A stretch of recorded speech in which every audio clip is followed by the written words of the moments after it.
Today's Help for Moms and Dads of School-Age Kids. I'm Danita Bailey. And I'm David Bailey. And you were just listening to We Are the Champions by Queen. Shout out to Academy Award nominee Bohemian Rhapsody. That's all you, babe. Did you not see it?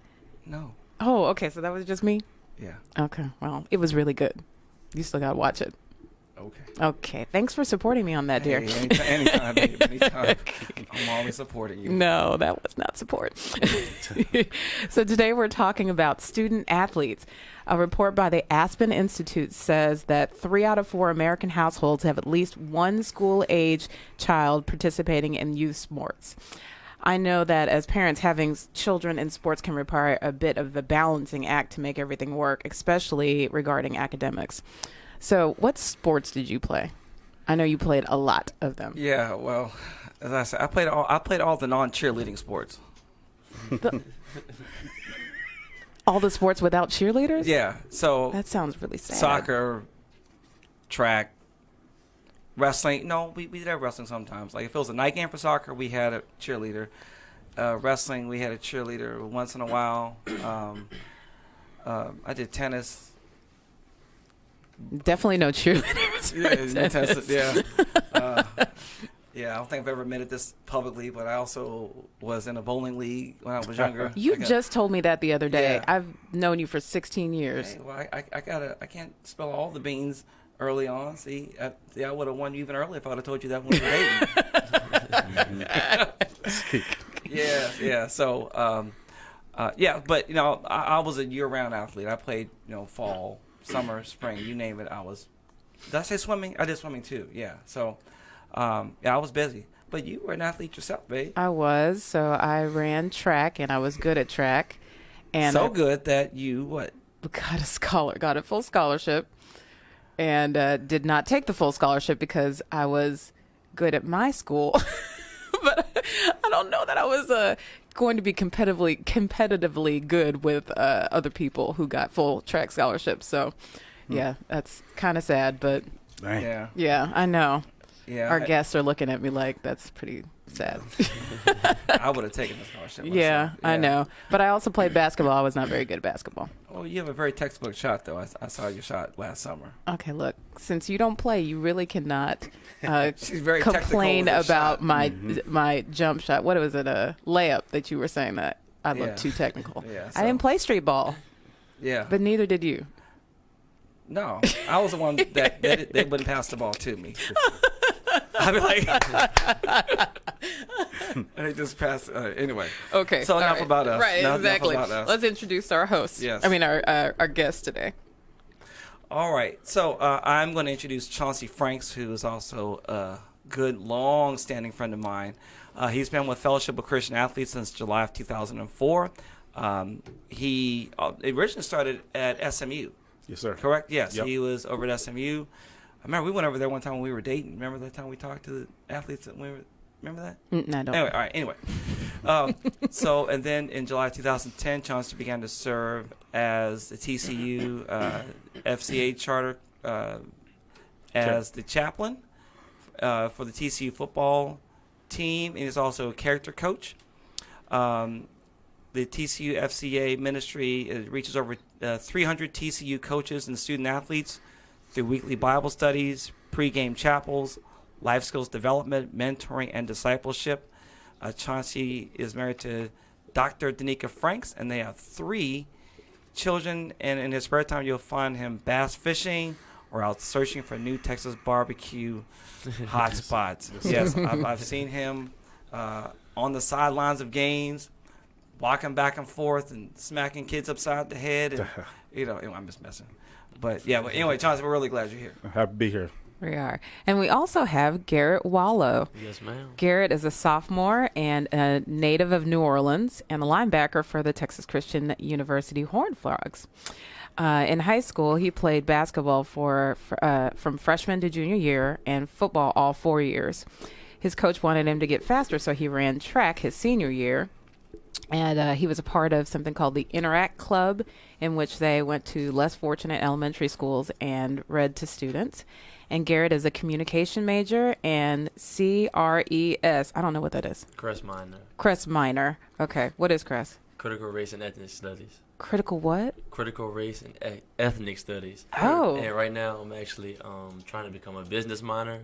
So I'm taking my microeconomics class right now in order for me to pursue my business classes. Okay, microeconomics was my hardest class.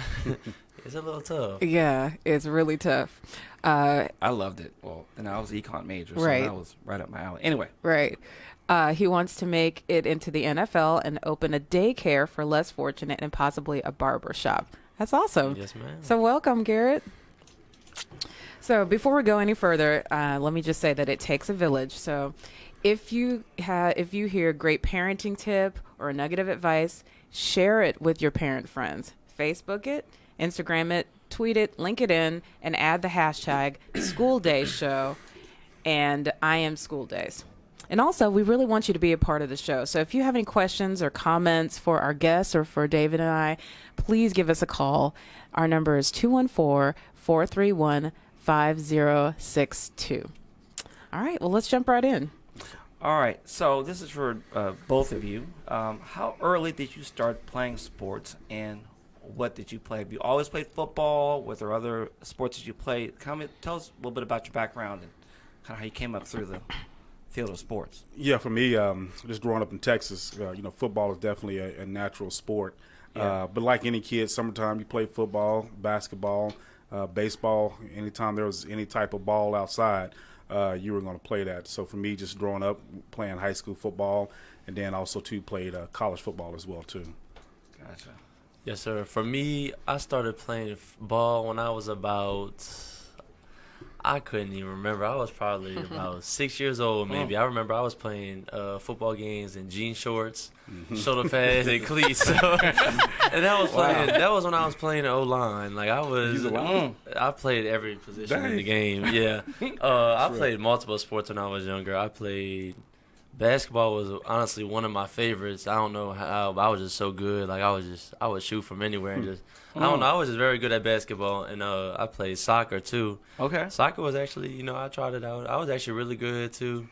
I didn't know much. I just kind of ran and just kicked it in the goal. But I don't know. I guess I got started really enjoying football because I seen how happy it made my mom when I was younger. When I used to when I used to score touchdowns too, because I eventually became a running back. So. I played everything, and So basically, you were good at everything, is what you're saying. I wouldn't brag about that, but I just enjoyed it so much. I just liked competing. All right. So what was kind of the turning point when you decided that football was going to be your thing? I would probably say when I got to because I was still going between baseball. Well, I did play baseball too, so I was still kind of going between whether I liked baseball, football, or basketball the most. Probably about my 6th grade year when I got to John Curtis, and I was like, all right. I seen a bunch of the players, because I used to grow up watching, going to the games. Uh-huh. So I seen it. I remember watching Sherman Beatty. He was a running back for us. I remember watching, linebackers like Duke Riley, making plays in the state championship game when I was real young. And, that was me going into my 8th grade year. And I was, started playing defense and offense because, when you're young, you play, Right. both positions.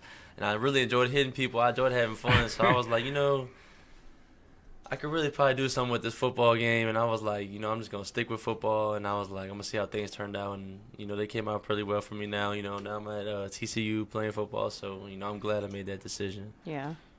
Yes. So kind of paint a picture of what it's like to be a college athlete.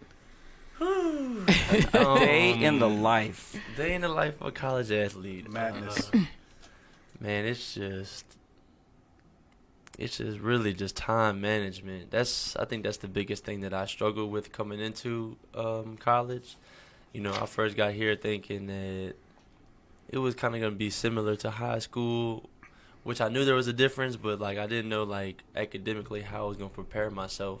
So I was fortunate enough to come in the summer and take a class to learn about how to manage my classes, which I was very, very fortunate for because, Right. In the fall was probably not my best semester, but I have learned a lot. I learned, how to manage practice because when you go and you leave practice, you're obviously, very fatigued. I mean, you're running around all day for about 3 hours, and then, like I was telling you earlier, you going straight to a tutoring session. After practice. Right. So it's like it's a switch. You gotta flip the switch quick. So it's like that's the same thing before practice too. Like I remember times I was getting out of class at 1:50. I had meetings at 2:10. So I'm running over there to practice, like walking as fast as I can, almost running, just to make it in time for meeting. And then I got to switch my whole mode from learning in the classroom to answering questions from my football coach about what our game plan is. So it's really just time management, and also that you got to find time to where like you have to get good work done after practice when you're tired too. So I may have to type a 3-page paper. Oh my gosh. And I may be in a computer room like this, but luckily like we have they give us the ability to have multiple tutors to help us out, which is a really big advantage and has helped me and brought me a long way throughout my years in college. Chauncey, how would you describe, because you see all the sports, what are some of the challenges or just what do you see from your perspective? You see these students walking across campus, and they're coming to and from, like what Garrett's saying, but they're what's it like for you? Like what do you see from your point of view? Well, I think first of all, being a collegiate athlete is a great honor. I think to be able to play at that level, to be able to have a scholarship, to be able to represent a team, I think is a huge honor. So I think you have that viewpoint. But you also have the viewpoint, too, is just if you're playing at a high level, TCU, Big 12 type sports, the expectations are high. And so everybody wants to win. And so there's a lot of pressure. There's a lot of, as Garrett said, time management. It would be easier for them to probably work a 40-hour-a-week job than it is to be a collegiate athlete and student. At TCU, academics are a premium. And so they're expected to go to class. They're expected to do well in class. They don't get any passes because they are student athletes. And so you see student athletes, you see the highs and lows. When they're in season, if the season's going well, I think emotionally they can be doing well. If the season's not going well, they could be emotionally not doing well. You go to periods where when tests are coming in and finals are coming in, you see students who are, bombarded with that. And so, like you said, it's definitely a delicate balancing act. And they have a lot of support to help them, academically, emotionally, spiritually, just wherever they at, to help that student athlete to come alongside them, that they can, be healthy, graduate from college, and also to be great citizens in society. Yeah.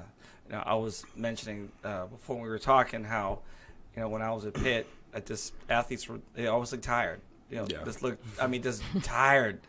Everyone, whether they were swimmers or soccer players or whoever, they just looked tired all the time. And I can't even imagine. You have the academic pressures, and you have the sports pressures, and you're at a high profile school where the spotlight's always, TCU's always in the mix every single year, and so that has to be a lot. Plus graduation rates as well.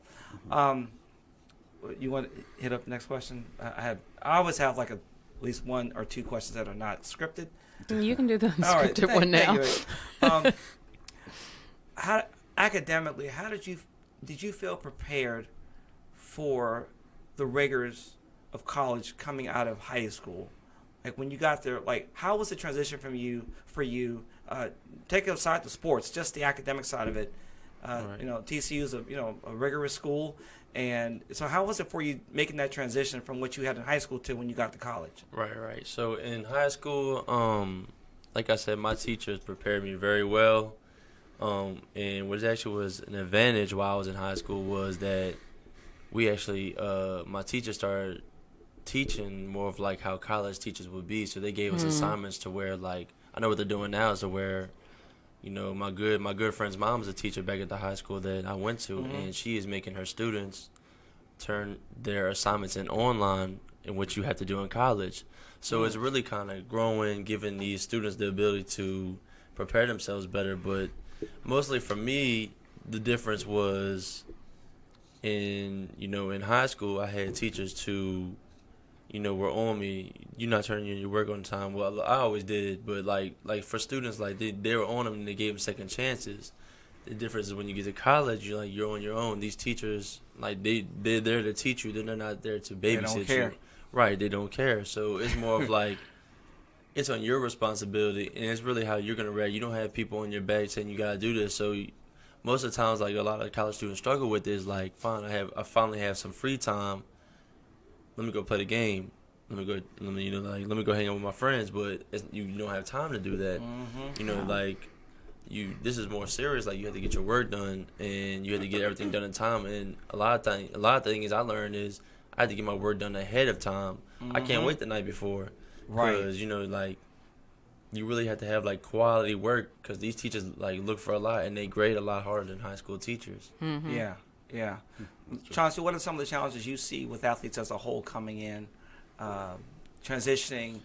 They may have been a great athlete, but not necessarily having the foundation. What are the things that you've seen from your perspective? I think just like you said, I think 9 years that I've been at TCU and 5 years at SMU prior to that, just looking at that, you see students who didn't have the academic coaching or were prepared to do academics on a collegiate level.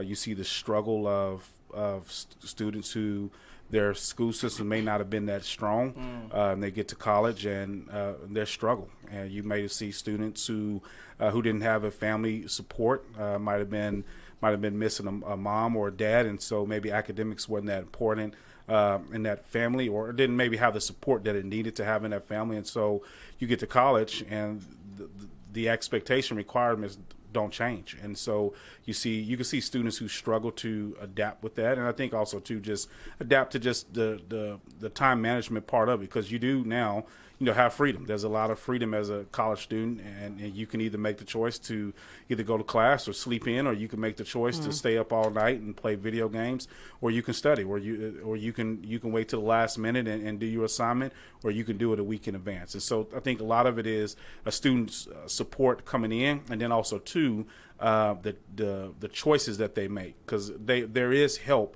there to maybe aid them where they're struggling at. And so I just think it comes back down to the personal choices that they make as well.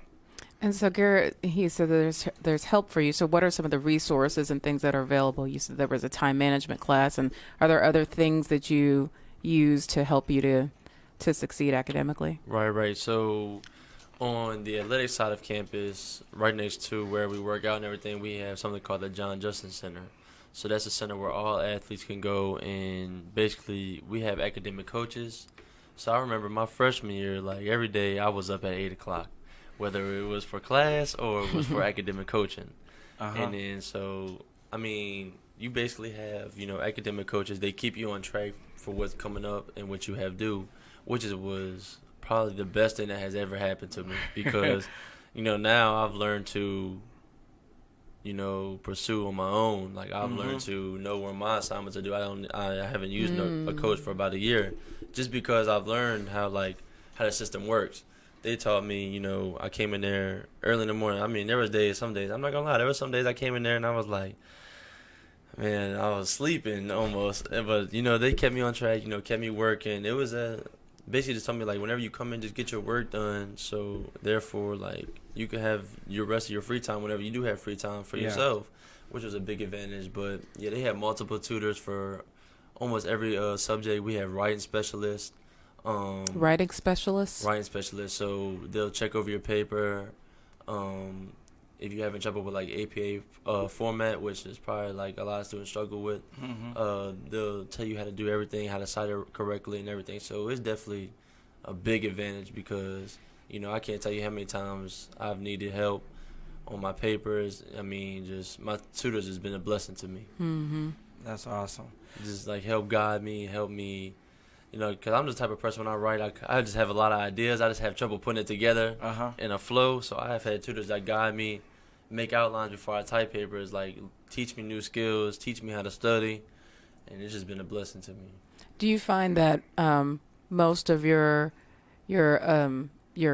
colleagues is what I was, most of the other athletes, your teammates, that's the word I was going for, do they take advantage of those things, or you kind of see some that aren't, or is it mandatory? It's always, like you said, it's mandatory. Okay. So if you struggle in the classroom, it's definitely mandatory. So I know I was having about 2 tutors a day. My freshman year just kind of get me flowing, get me going. But it's just like any other, like, place. You're gonna have your people that take advantage of things, and you're gonna have people that don't take advantage of things. And it's just a learning process for all of us. The best thing I could do is guide them and tell them, this is what you need to do. You need to start taking advantage of your tutoring, because that's how you're gonna get your work done. That's how you're gonna stay on top of things. So it's just like more of like a personal growth for anybody who's not taking advantage for them. So it's kind of something that they just have to, find in themselves, find the need or the want to take advantage of those opportunities. Yeah. So changing gears just a little bit, Chauncey, you have 2 children that are in sports, right?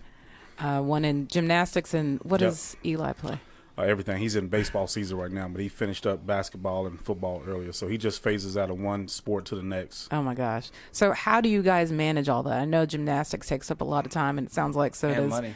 Right. So how do you guys strike a balance between the school and athletics and keep from overscheduling? Well, I would probably say we're failing at that right now. I don't know if we are managing it well. I probably can use some counseling on that as well. I think for us, I think Another episode. No, sports are important. I think it's good for the kids to be involved in sports. I think it gives them opportunity to learn, to compete. I think it gives them opportunity to have fun, to experience highs, to also experience lows. And so I think sports is just a holistic way to, part of their education. And so one of the things that we try to sharpen, like my son last night, he had some work that he hadn't let us know that was due, and found it in his folder. And so he was dressed to go to baseball practice, and he didn't go. And so so that was, for him, a learned experience. I told him, like, look, if your grades are not in order, you will not play sports. And so we try to just continue to preach that your academics are first. Sports is a extracurricular activity that you get a chance to do, and it's a reward that you get a chance to do. And so steward that well. If you don't steward that well, then that will be taken from you. So how should parents manage the expectations of these young athletes that have dreams of going pro? That's a great question. I think one of just statistically, to be a Division I, and there's different levels of Division I, II, and III, or even a professional athlete. I mean, you're talking about 1% to 2% of individuals. So if you take a room full of kids, of 100 kids, there may be one in that 100 who actually get the opportunity to play professional sports. So I would just tell parents, number one, let them play sports. Let them enjoy the adventures of being a part of a team. Let them play multiple sports. I wouldn't say lock them into. They need to specialize. I think at the collegiate level, they want a kid who is versatile. As Garrett said, he played pretty much everything, and it shows on the field. I mean, he plays multiple positions for us at TCU, and I would just also say too, as the kid grows older, you will start to see if there's attitude there that they might be able to play, collegiate sport. But just recognizing that, and if they have a gift that may be able to allow them to collegiate sports, foster that gift. But if not, just they can still be competitive. They can still be a part of a high school team, or they may play at a college team that may not be a major program, but it's kind of like my coaches tell me, big time sports is where you're at. And so just have an opportunity to fulfill that. So I'll just tell parents, support that, but also to be realistic. Everybody is not going to be LeBron James. Everybody's not going to be Michael Jordan. That's just not going to happen. It's just not realistic. But everyone can play organized sport. Everyone can be a part of a team. And so I just think encourage them to be a part of the team, but just be realistic about their kids' athletic ability. Right, because actually the statistic that I found, it's difficult to even play college sports. That nearly 8 million students currently participate in high school sports in the U.S., and only 480,000 compete as NCAA athletes. Yep. So it's hard to even just go to the next level, notwithstanding going to the pro level. Yep. So just being realistic, I think, is important, and, kind of not banking on your kid being able to go to college sports and getting a scholarship for that, I think, is important. And also, I think being a well-rounded person is important. having some other interests other than sports. So I know, Garrett, you have some things that you have participated in high school and things. Kind of talk about that. Tell us some of your other interests. Right. So I actually, besides my Interact Club, recently me and my best friend Jonathan. So after the Cheez-It Bowl, I went back at home and we actually threw a food and clothing drive for the homeless under the bridge under Canal Street. It was a real good event. We had a bunch of rice and beans played for them. We had bread, we had water, we had clothes.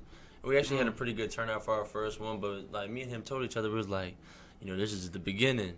Like we want to keep doing things back when I get back home to the city. So whenever I get the chance to, probably most likely in May, we'll probably do another thing. Like just anything that we can do to help out. And also, I just like impacting a lot of people. I know recently, the school up the street from us called Kinderfrost, we went over there and had a talk with the children over there. And I mean, this pertains so much to this radio show right now. So we went over there and we actually they had a Cheez-It Bowl party. So a few of my teammates, me, Keldon Hollins, which is a lineman, and an incoming freshman named Benedict, we went over there and we talked to him. And so we got up there to answer questions.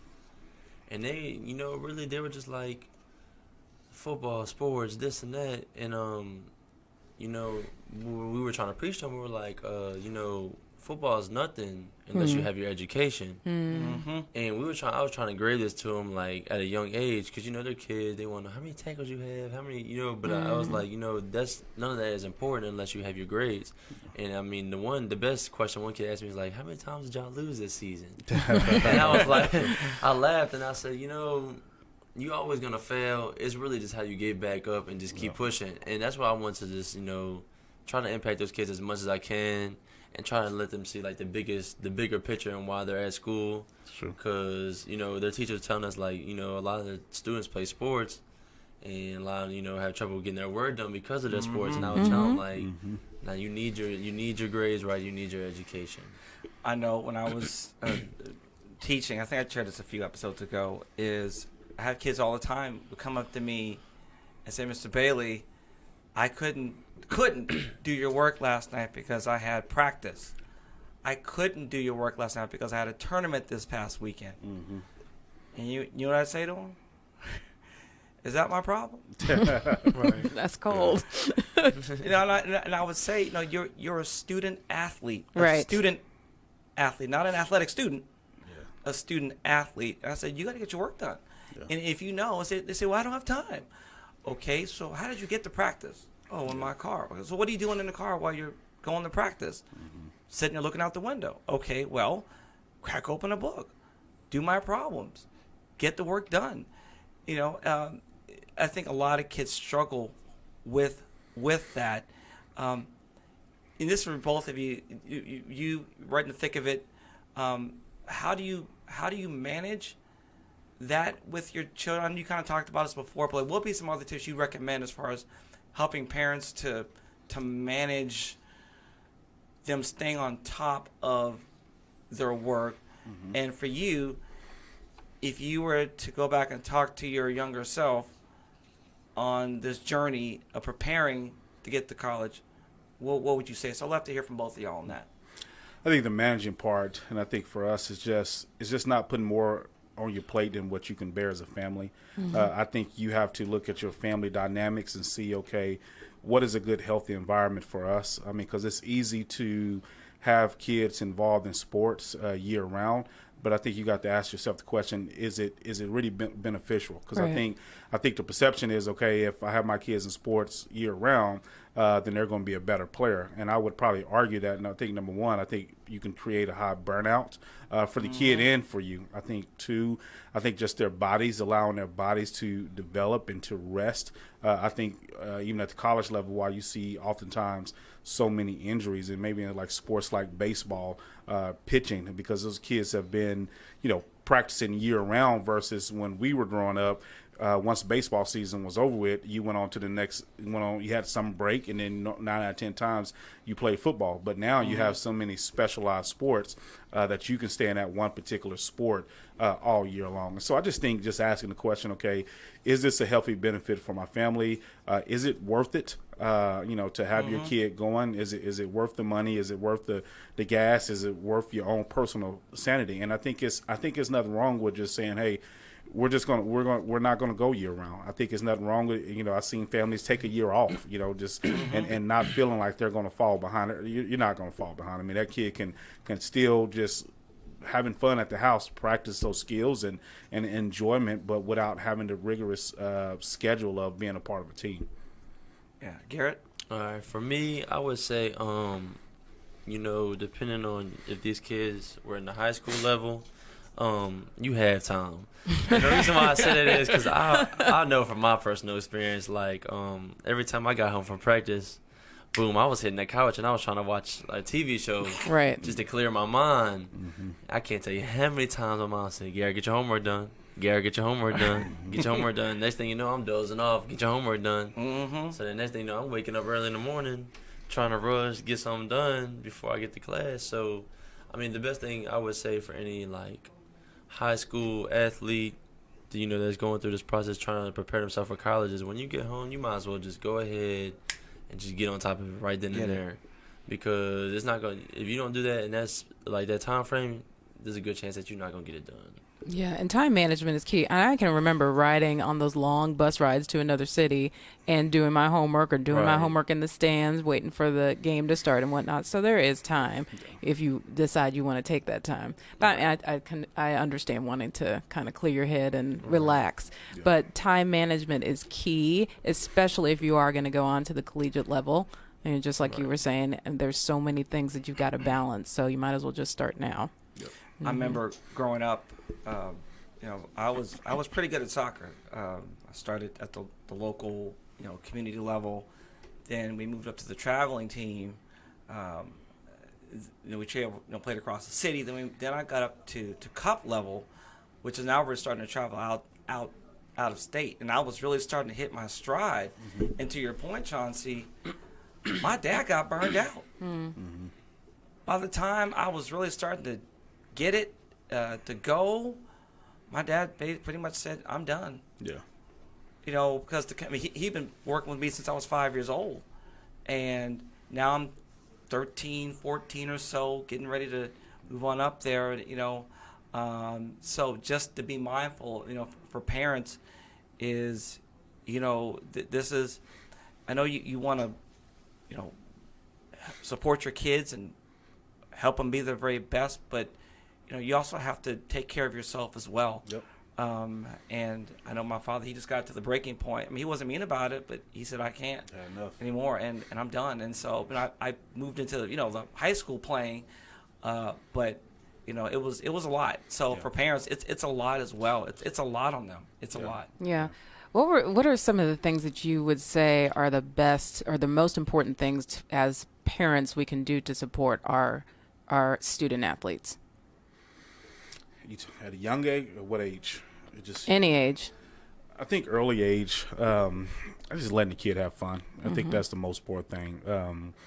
I think allowing them to lose and to understand what it means to lose. I think oftentimes as parents, I think we want to protect our kids, but I think one of the greatest gifts we can give them is allowing them to experience adversity, allowing them to feel pain, allowing them to be hurt, allowing them to understand that the competitiveness. If you want to be good, you have to work. You just can't. My son, he's very competitive, but he also he's learning the aspect of, okay, if you want to be the best, or if you don't want to lose, there's work that you need to do prior to the game. You just can't show up to the game and just show out. I mean, you have to practice like you want to compete.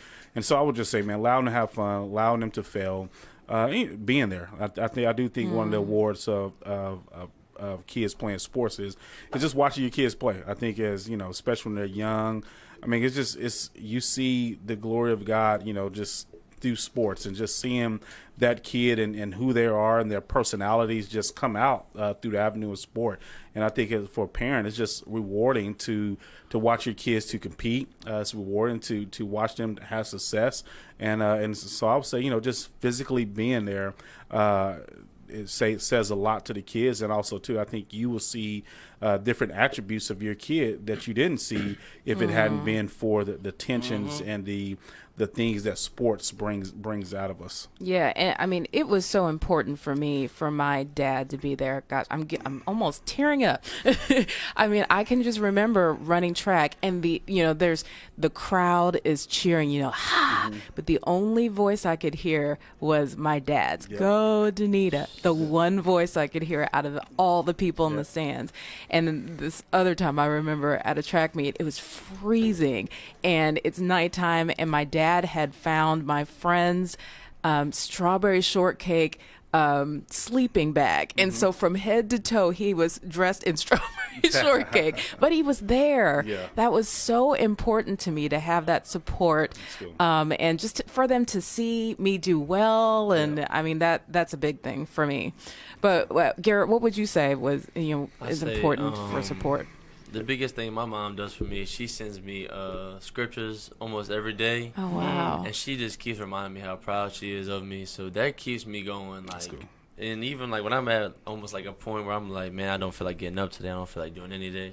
I look at my phone. I'm just I just remind myself why I do what I do. Mm-hmm. And I just want to make my mama proud. Like you said, when you hear your dad when you were younger, that's all I heard was my mom's voice. Yeah. And it probably wasn't the girl was probably come on. I heard it. So I knew she was supporting me there because every time I got home, she would tell me how proud I was. But at the games, I was like, Mom, you sure you proud of me? You kind of on me. I'll tell you the funniest story. And we was in park ball, and it was during the game. And I said, Coach, you think I get a break? Because I was running the ball, and then I was playing defense. And he screamed out, he said, my mom was in the stand, he said, Lisa, can he get a break? She was like, no. I was like, oh my gosh. That's awesome. I was exhausted, but that's how my mom is. I'm just very thankful that I have a strong lady in my life. Yep. She supports me fully. She supports every decision that I make, which I'm very thankful for, and she just keeps me going.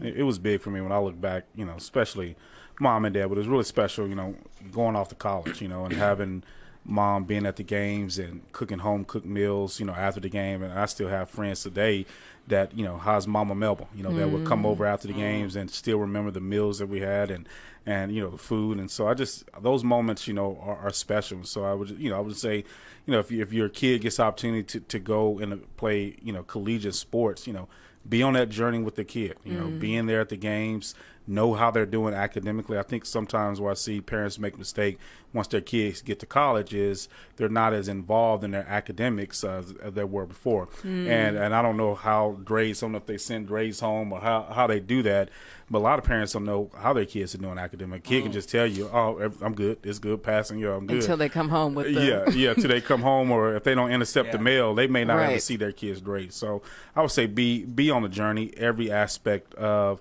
from young age to collegiate age, just be on that journey, continue to preach the importance of, academics, the dream that they may have, putting them in environments where they can see something different, looking to see, okay, what inspires your child. I think, for us, reading is big. And I think my son at 9 years old knows about more, individuals in their life than I know at 45.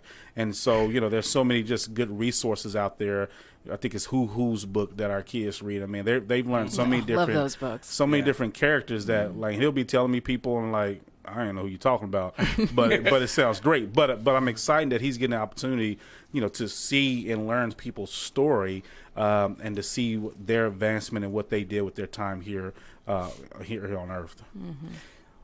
What are the benefits of being an athlete in regards to developing your academics? What are the parallels? How do they correlate to one another?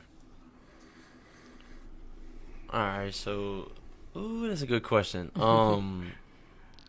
I guess for me, I would probably say, being an athlete, you have to, you learn how to push through hard times. You learn how to overcome adversity. So, how I take preparing for a game is the same way how I take preparing for a test. So, like, for me, what I'm trying to say is, like, I bring that the same way that you have to bring the intensity to prepare for a game and study, like, your other opponent. That's the same way that's the only way I know. So that's the same way that I have to come to the classroom with it. Every day I step in the classroom, I know, like, this is what I need to learn. And every day for, like, a test, this is what I need to know. Like, for me, like, I do the most before my test. So, like, I'll write down my answer. Like, I'll rewrite all my notes. Like, that's just like the type of step that I take towards my academics. Yeah. So I guess that's good to just have that mindset that comes over from football, or that comes over from, like, a sport, a competitive mindset, to where you could bring in the classroom and compete too. I think it's also just great practice for work-life balance, because right now you have two jobs. You're an athlete, Right. and you're a student. But you're learning how to do both and do both well. Hopefully you're learning to do both well. Right. And that's a skill that you're going to need when you get out into the workforce. Even if you were to become pro, then, you still need to be able to balance your life and your work. So I think that's really good practice for that. Right. Chauncey, what are your thoughts on that? I think kind of what Danita said. I think just being able to I think just the balancing part of it. I think being able to balance. I think also two. I just think everything that sports brings out of you. I think learn how to compete, learn how to persevere, learning how to fight through. All that transcends into your to your life, to your academics life. You can look at scriptures, the analogies they use that, for athletes. Yeah. And so I just think all the strain, the struggles, the victory, to pushing to be, the best, transcend in everything that we do academically and in every area of our life. So, I know, Garrett, we talked about this a little bit before, and love to hear both of your perspectives on this. For athletes that are in college, are some majors shied away from Or discouraged. Discouraged. Mm-hmm. I don't even know what I'm trying to say here. Like, is it? I understand what you're yeah, saying. yeah. I think you said it. So, I said it? Mm-hmm. All right. yeah, so I would say when you're a student athlete, that's the first thing that comes to mind. Like, all right, so what's your major? And the thing why, like, I think that's the hardest thing for any incoming college student, but especially, like, student athlete, just figuring out what you want to do in college. So that was, like, for me, I walked in, I thought I wanted to do sports psychology, but then I heard I had to take kinesiology and anatomy, and I was like, do I really want to do sports psychology? So I was like, I ended up changing my major to communication, which, I think every major at TCU is very challenging. I think there's no easy way out, which is, I don't think there ever will be an easy way out with anything that you want a good reward to. But, like, certain things, like, you got to know that if you're an athlete and you want to go to athletic training, or if you want to go to nursing, like, that's definitely something that's going to take up a lot of your time. Right. A lot of your time. So, most free time that you may have on weekends, you're going to be in the library. And that's the sacrifices that, you are willing to make and willing to set out for your future. So, it all depends on the person you are. When you come in there, the academic coaches never say, okay, maybe you don't want to do this. They'll give you advice. You'll be like, it's going to be a lot. So, like, this is like the step that you have to take, as a person, and the responsibility that you have to put on yourself. Yeah. That's good. Talking about anatomy, I took anatomy 6 times in college. Oh. Yeah. So Literally? Yes, literally. I started my freshman year. I passed anatomy 1, and then I think I finally finished anatomy 2 my senior year. So it took me 6 tries, but that was because of lack of effort. What was your major? It's kinesiology. Oh, okay. Yeah, I didn't know so, that. Yeah, so it was. Yeah, so you said that, I cringed like, ooh. Flashback. That's a great question. And yes, I do think. I don't think intentionally, but I just think the reality of it. I mean, I've seen students who thought about being pre-med, and an individual playing at a Division I, you have to be a special individual who can balance both worlds. I mean, being able to deal with the academic rigorous that's going to come with being a biology major, and then also too being a collegiate athlete. And not everyone can do that. I think there's students who come in maybe with a dream of doing something in that area, but once the reality of it hits, they pull away from it. And it is a challenge. I mean, because you do have to sacrifice. I mean, there's sacrifice both ways. I mean, you sacrifice if you look at their schedule when they're in season. I mean, they're going, pretty much from, Monday is their day off. Where they go practice Sunday. Monday is no practice, but watch a film and all that kind of good stuff, academic stuff. Then Tuesday, Wednesday, Thursday, they're practicing. Friday is a travel day if you're traveling out of town. And Saturday is a game day, and you can either begin back early Sunday morning, and then you got to start that week all back over again.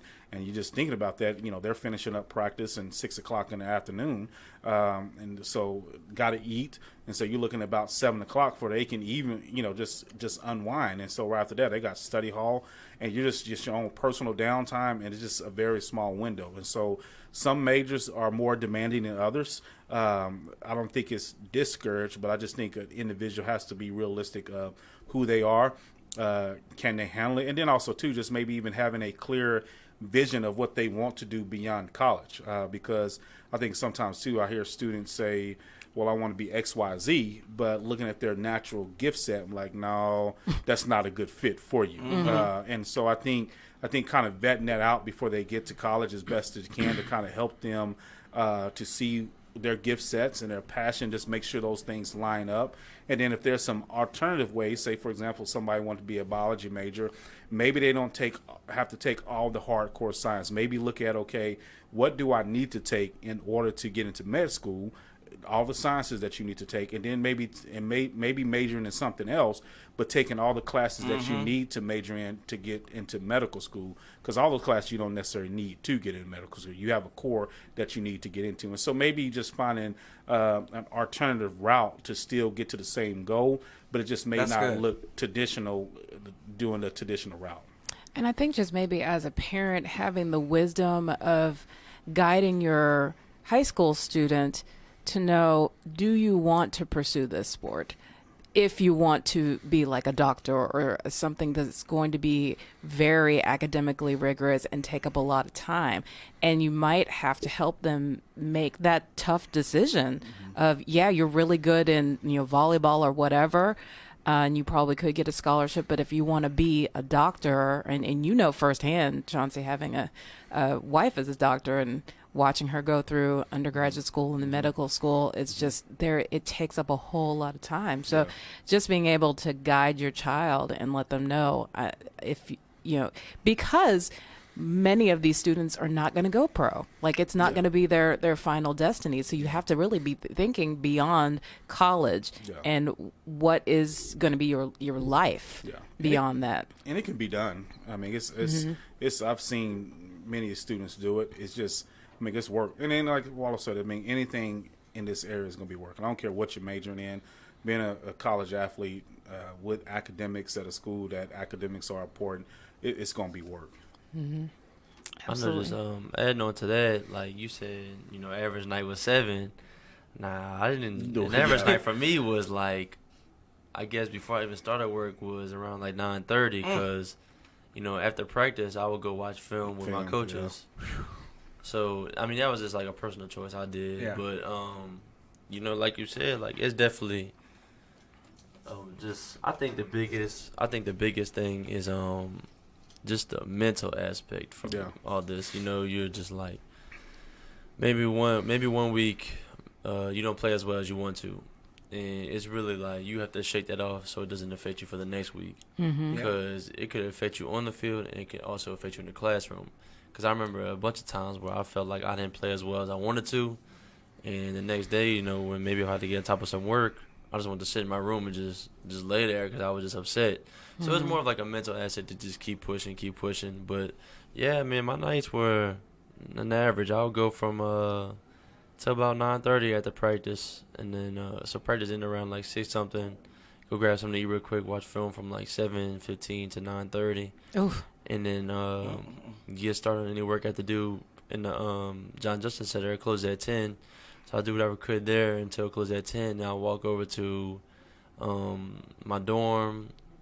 They have like this little media center there, and I would just get work done in there, and then go to my room, go to sleep, and just repeat that process. Wow. So we are moving towards the end of our time. The time always goes by so fast here. Just with some parting thoughts. If there was a last nugget or thought that you could share with a parent Or a student.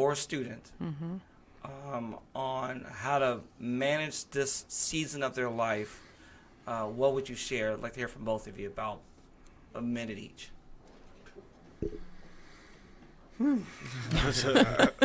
I would just say, just in managing. Are you talking about from a whatever that? Give it to us. I would just say, just remember it's a journey. I would just say, get in that boat and just start rowing. If you're in a boat and you're rowing, there's going to be seasons of life where there's going to be high currents. There's going to be seasons where you feel like you can't keep going. And there's going to be seasons that you feel like you're going to give up. But at the end of that journey, is a finish line. And so even though it may hard, from raising young kids and trying to manage sports and work and everything else, it's only going to be for a season. If it's, while your kids are in high school and, you're running from, games here and games there and classes and all that kind of good stuff, it's only for a season. The same thing, college and so on and so on. And so I would just say take, each season, number one, enjoy where you're at. Don't make it more than it has to be. I would say continue to push your kids academic first. Help them to find the joy in learning. Help them to become readers outside of their excitement. Allow them to learn about people and their life and the things that they have done here in society. I would say visually put them around people that that you desire for them to be. Allow them to go places and to see things that they may not see on a day-to-day basis. Allow them to get a chance to touch and see and feel individuals that they look at. And then when they get to college, I would just say continue to be a part of that journey. That's not the I think sometimes kids have the vision and goal to get to college, but once they get to college, they stop dreaming.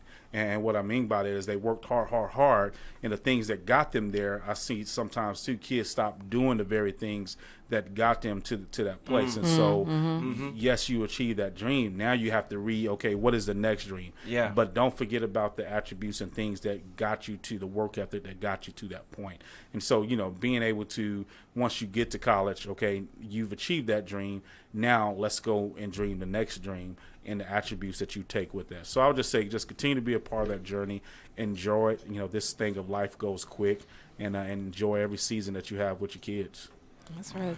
Garrett? Garrett? Ooh, that's hard to top. I'm just looking around like, you gonna steal everything I want to say? But steal my thunder. One thing I would just say to make this short, definitely just enjoy everything that you do. There's always a good that comes out of everything. So, even the times may be hard, you just gotta remember that the hard times that you're going through is only temporary. No. Therefore, in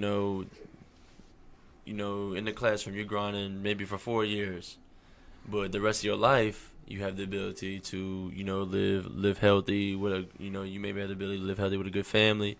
I know I'm big on family, so that's important to me. Be able to support your family and be happy, travel with them, just like certain things. And even with football, like you work hard, you put your time in now, you go to the league, you have the ability to play the game you love for years.